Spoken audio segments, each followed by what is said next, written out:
Lại đi em. Này em ơi. Đi. Hội thế của em. Các anh muốn gì? Muốn gì á? Muốn gì á? Muốn gì á? Muốn gì á?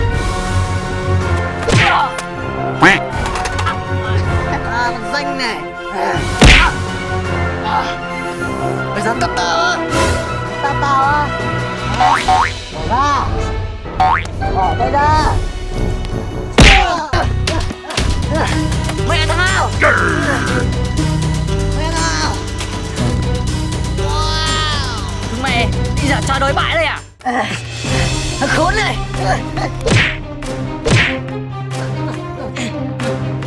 Thằng kia.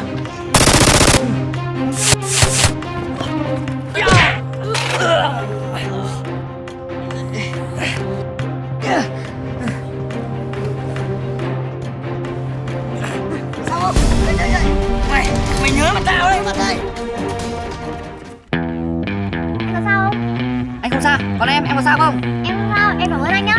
Không có gì đâu, thôi đi về đi, anh về đây. Anh về đây.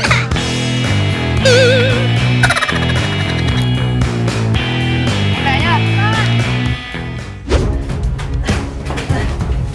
Đại ca ơi. Có chuyện gì?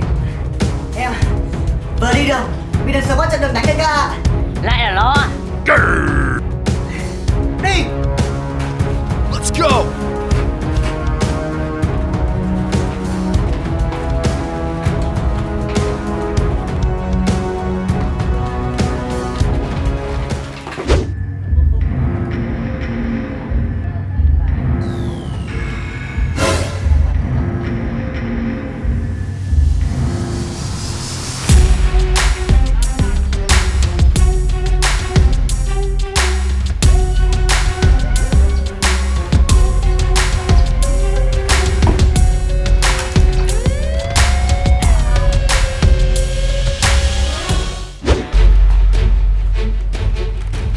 Okay.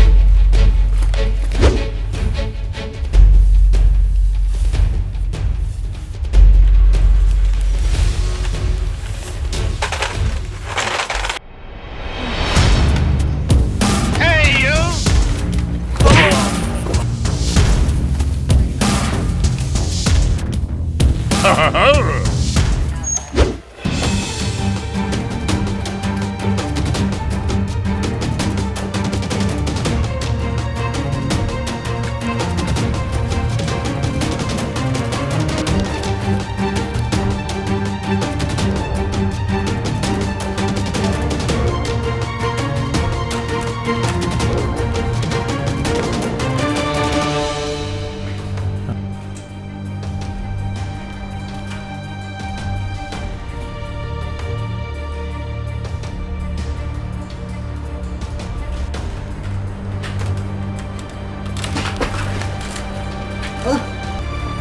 Chạy đi đâu được nhỉ?